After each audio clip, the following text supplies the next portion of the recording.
So we have now made our way to our final reader of the evening, Mr. Don Peteroy, and in order to welcome him to the stage, I'm actually going to invite Mr. Ryan Rivas to the stage. Ryan is the publisher of Burrow Press. I don't really know what to call you. You're the editor, the publisher, the final checker. You're pretty much everything there. So anyway, Ryan Rivas, here he is.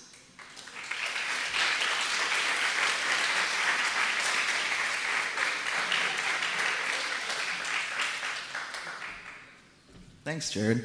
Publisher will suffice. I'm the publisher of Burrow Press. I'm really excited to see familiar and new faces out here. People from the lit scene, people from the There Will Be Words crowd, people from who are in 15 Views of Orlando, which is a book that's for sale over there, published by Burrow Press. But more importantly, I'm here to introduce Don Peteroy, who is the author of the latest book that we published. It's our first book by a single author, and our first book by someone who doesn't live in Florida. So he's actually flown all the way down here from Cincinnati, or as some people call it, Cincinnati. I found it to be somewhere in between. But when I was up there, I really got to meet Don, because when he submitted his novella, which is called Wally, also for sale over there, which I'll say a few times, I had no idea who he was. And so it was kind of this weird thing where I was like, okay, well, we're going to publish this. And he's like, yes, that would be good. So we worked over email, and we met at AWP. And when I first met him in Chicago at the big writers conference, he was wearing a name tag that said L. Ron Hubbard. So the first thing I learned about him was that he's kind of got this thing for exploring, Scientology. Not a Scientologist. And so tomorrow we're actually going to Clearwater to check out the compound. But anyway, that was the first thing I learned about him. And then when I went to Cincinnati for his book release party up there, I also learned that he doesn't really sleep, and while we sleep, he's writing. And then it finally clicked. That's why he's so good at what he does. Not only is Wally a pretty amazing book, but he's got stories all over the place about things that I could never imagine a story being about.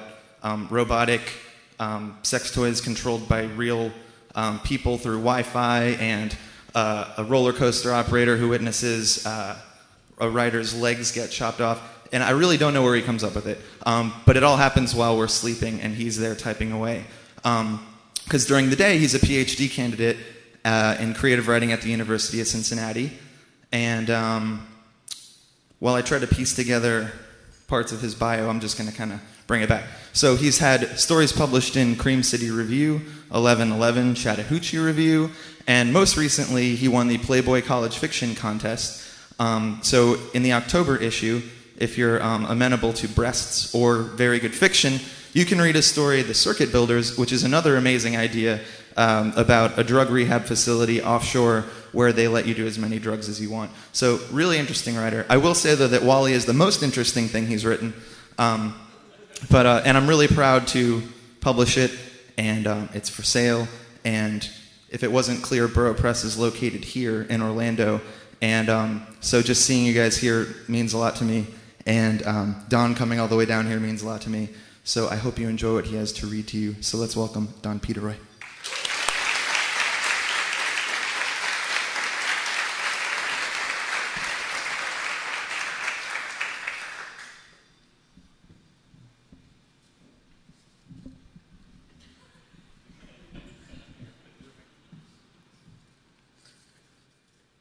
Thank you, everybody, for coming out here tonight.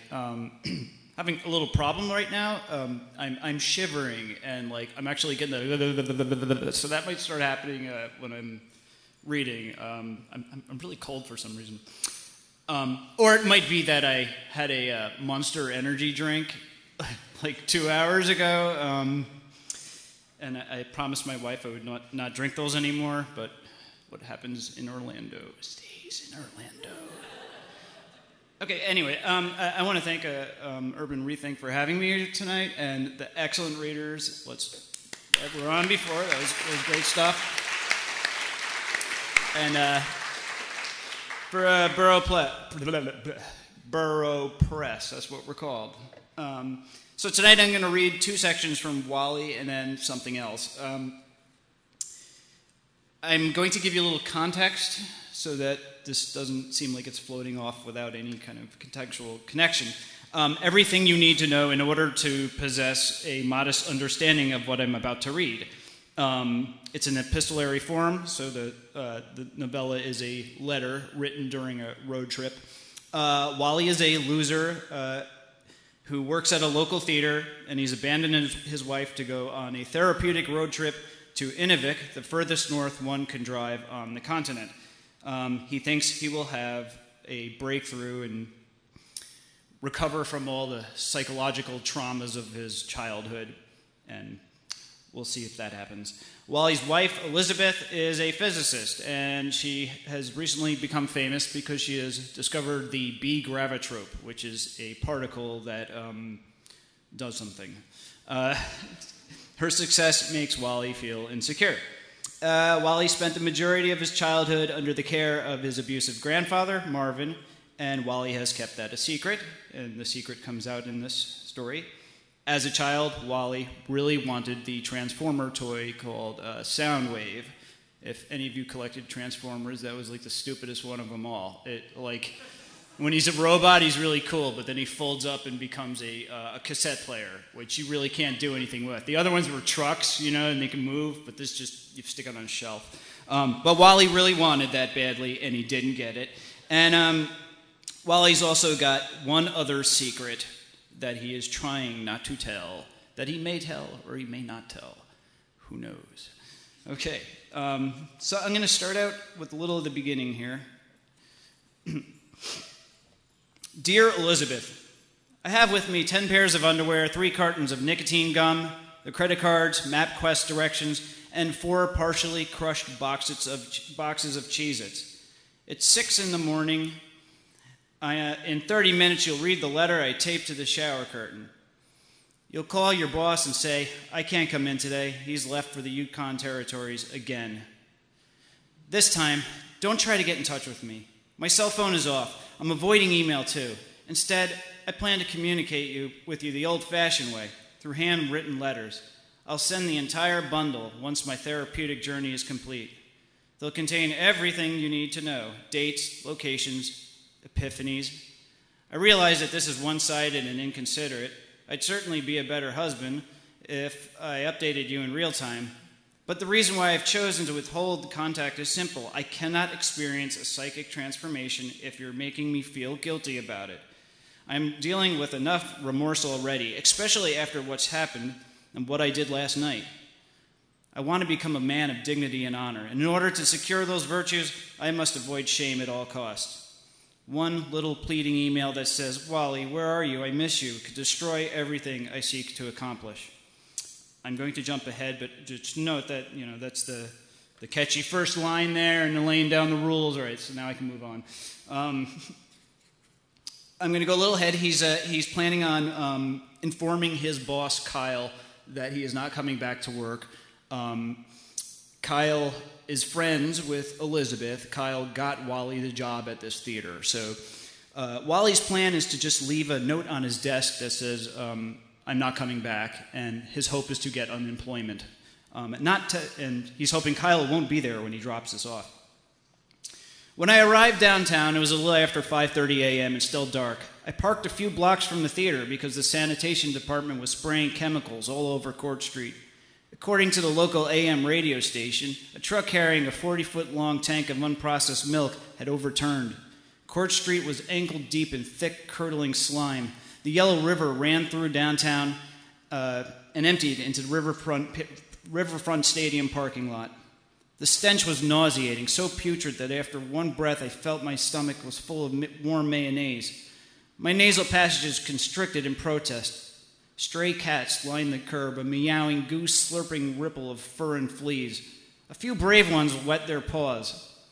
When they discovered that their lactose paradise was shallow enough to traverse safely, they jumped in and rolled joyfully in the muck. The policemen standing behind flashing barricades suppressed their laughter, while the sanitation department dispersed a mix of toxic absorbents from pickup trucks. Early morning joggers use their cell phones to take videos and pictures of the spill. I rushed past the newsmen in oxygen masks. Some were milling about, sipping coffee from styrofoam cups while waiting for more pertinent news, like related deaths and car accidents. Other reporters deliberately lied to the cameras. Could this cause an E. coli epidemic in Cincinnati? The EPA has yet to issue a statement, but stay tuned for tips on how to survive this potential catastrophic event. I unlocked the theater's front doors. One of the framed advertisements in the lobby for our upcoming performance of Chekhov's The Cherry Orchard was slanted. I repositioned it, moved the velvet ropes aside, and walked toward the administrative office. Light spilled from beneath Kyle's door. I assumed that he'd accidentally left the lights on, so I pressed my key into the lock and turned the knob. When I opened the door, he jerked back, and the wheels of his seat scraped across the floor. "Wally," he shouted, "what are you doing here?" I thought I'd just drop the note on his desk and run, but a cluster of images on Kyle's computer monitor momentarily distracted me. Splayed across the screen in flashing gold letters were the words, "Cast Fetish Tube." The video showed a man performing two absurd tasks at once. He was rubbing his naked groin against a woman's leg cast while sucking on another impaired woman's metal neck brace. My mouth opened, but I emitted no sound. Kyle had always seemed so prudent, so sexually conservative, the kind of guy who sprayed down bed sheets with Febreze before and after sex. Yet I'd always sensed that there was something off about him. I could never put my finger on it, but now the truth was exposed. You and I both knew it's always those types, the morally pompous Midwesterners who bemoan sexual liberation, who tell their wives that they're going to a church fundraiser and end up doing two-man acrobatics in a stall along some interstate, their pockets bulging with 25-cent condoms they purchased from the dispenser on the wall. But cast fetishes? I had a hard time coming up with an impromptu Freudian analysis of this one. I bet you find Kyle's cast fetish shocking too, unless you've known all along that he's a pervert, and you've chosen not to mention it, which I'd find curious because you tell me everything about everyone's business. Such deceitfulness on your part would make me wonder what else you've concealed about Kyle. I've been wary about you and Kyle since you met him 7 years ago, but I've always chalked it up to my deep-rooted trust issues. When Kyle saw me gape at the screen, he said, "It's not what you think." A band of sweat formed beneath his hairline. His cheeks turned scarlet. He stuttered, "You see, I'm working on an original play about a very bizarre group of incidents. Historical incidents. Very bizarre." He rolled up his sleeves. "It involves, among many other things, a series of rapes in a hospital in Milan during World War I.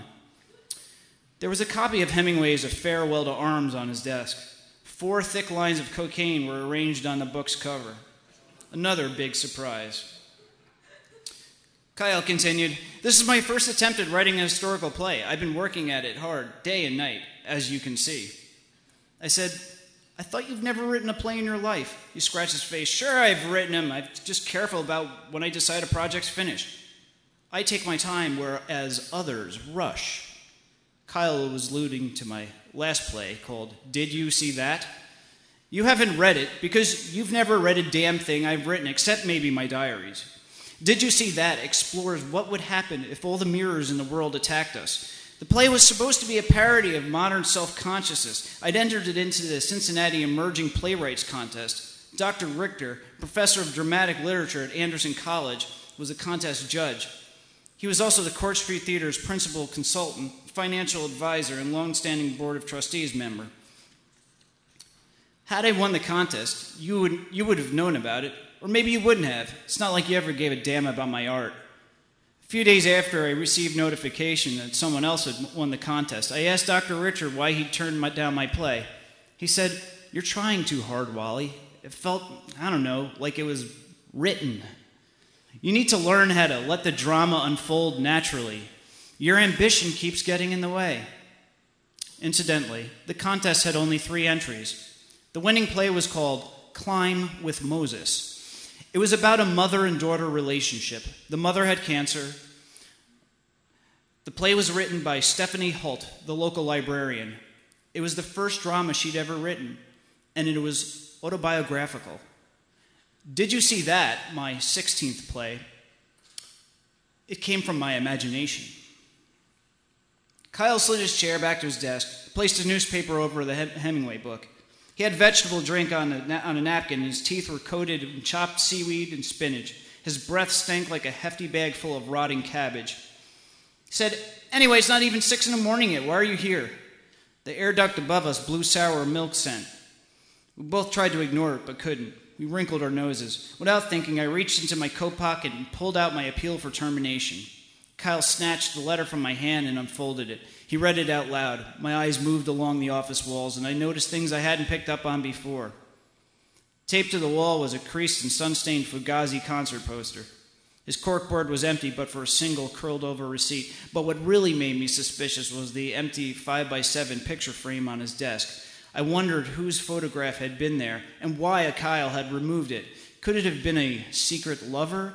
Maybe that's why he was so adamant about keeping us out of his office. We'd discover who he was screwing. He finished reading the note and laid it on a table. He pulled out his collar, then lighted a cigarette from a pack of Newports that sat next to his computer.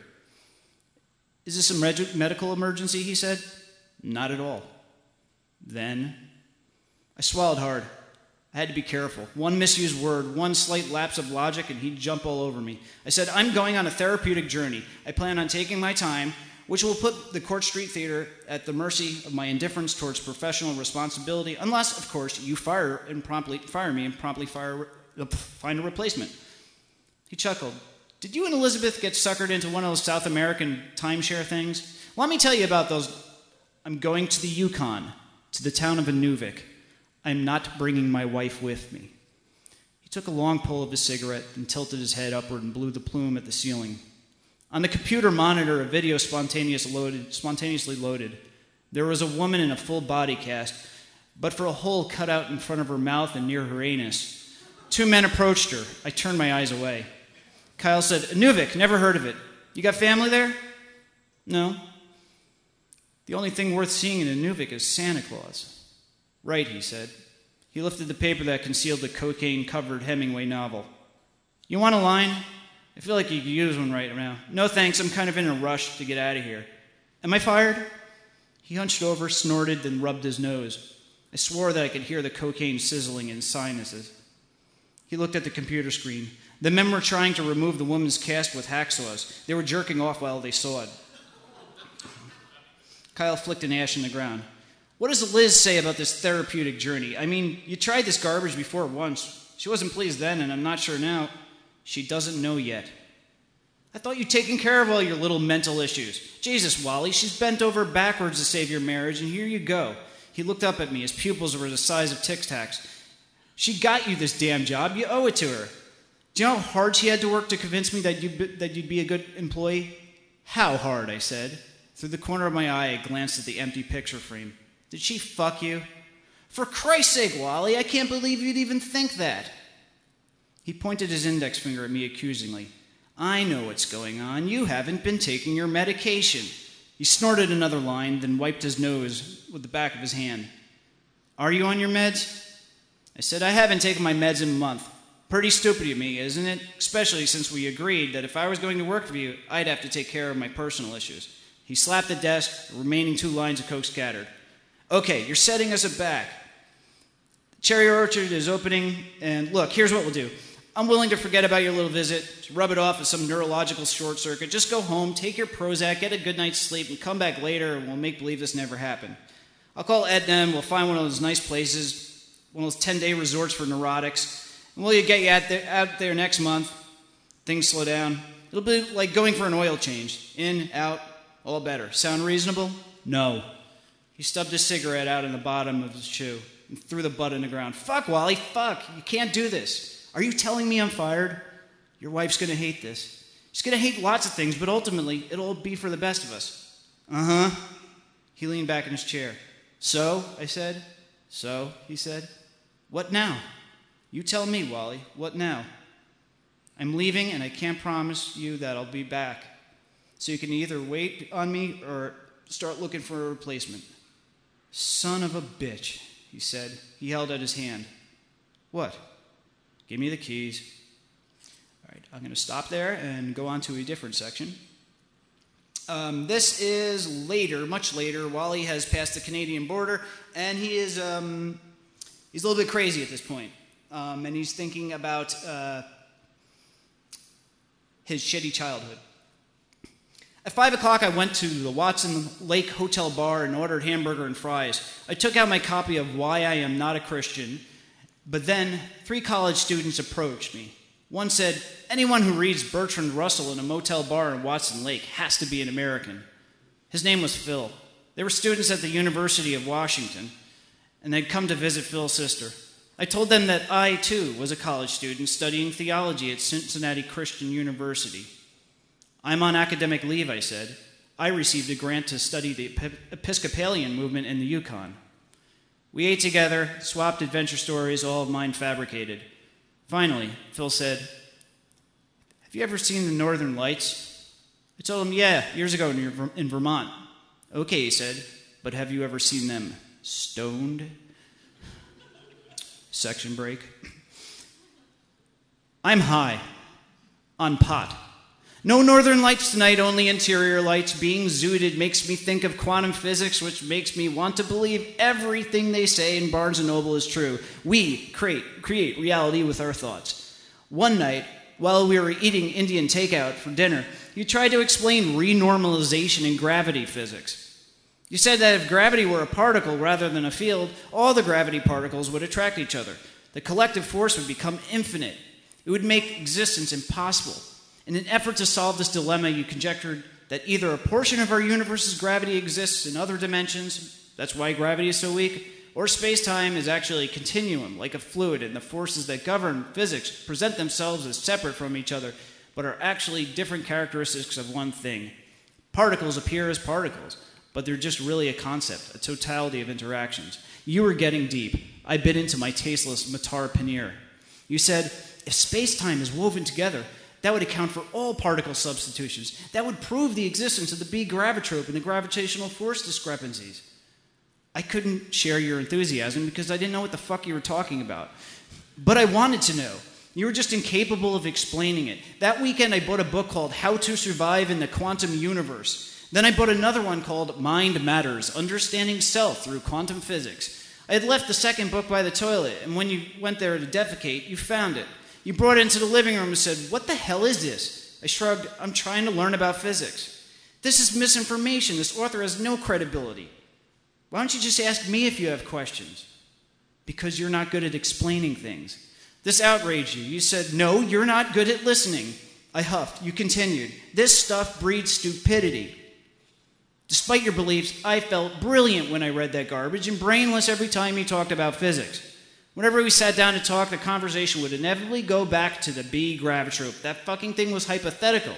You once said finding it was as unlikely as finding Santa Claus. But we talked about it as if it were a steel beam. You shrouded your insecurity with scientific rhetoric. I felt so miserably stupid. Understand this if you can. Sound wave was impractical.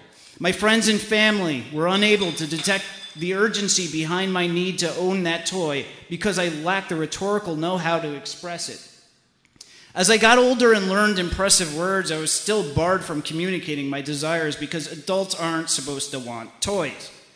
Hell, I put Soundwave on our wedding gift registry. Yet everyone, including you, overlooked it like it was a joke. What I should have done was offer an eloquent explanation, one that would make everyone feel so dumb that they'd buy me the toy just to get me to shut up. Elizabeth, let's not depreciate Soundwave's aesthetic supremacy. His form carries a greater significance than his function. Notice how the delicate contour of his royal blue casing encapsulates the industrial gray interior, suggesting the tensions between the natural and the mechanized. As Soundwave transforms from robot to object, he subordinates his higher function to a utilitarian ideology, and his box-like containment of self becomes indicative of a repressed revolutionary desire. His inability to play cassettes shows that the prevailing ideology will not let him speak, yet his very being infers a direct relation to the oppressive ideology, and one must wonder if his inability to perform is identical to the worldview that created him. Is he aware of this defect? His consciousness is false, his true nature concealed within the illusion of function. His position in the terrain is that of an objectified commodity. He becomes alienated from his inner world. His life no longer belongs to him, but to the object of his degrading transformation, an object of immense silence. Do you understand what the fuck I'm saying? Had Santa respected my wishes, Soundwave would have prepared me to accept my own functional misgivings within the manufactured causality of the adult world. The toy would have taught me about use rather than pleasure. His name was Soundwave, yet he emitted no sound. His name described his limitation, a faucet that drips only when you're not listening to it. I thought that maybe if I had him, my grandfather, aunt, and sister would hear his silence and shut up. They'd just stop. They'd be like that particle before you unlocked it from chaos. Not just my grandfather, but my mind, Elizabeth. My mind would seek a mutual state of coherency with Soundwave's inaudible existence, a tape player that played nothing but nothing. Okay, that is Wally. I am going to read. Now, thank you. I'm going to read 3 pages of. I have a. All right. So Caitlin said, if there are agents here tonight, if there's agents here tonight, don't go to Caitlin, unless you really want to get sued. Then I'm on board with you.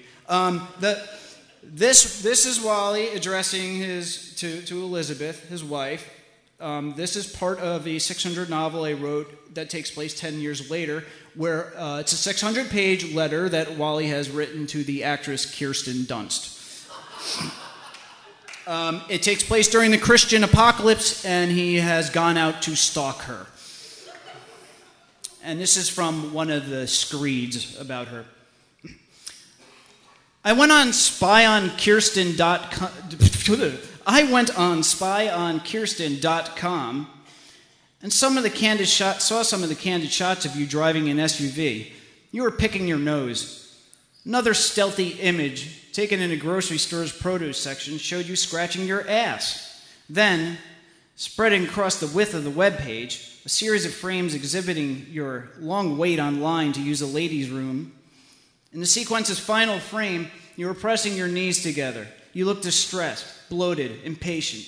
Evidently, the compiler's agenda was to dethrone you from your goddess status, to expose you for being just like everyone else, grotesque, full of sticky fluids and stinky gases, doomed to the temporal escalation of physical irregularities, prone to discomfort and decay, and most importantly, unsanctified when viewed up close. One photograph had its zoom set to hover an inch from your face, affording the viewer an intimate inspection of the pores dotting your nose.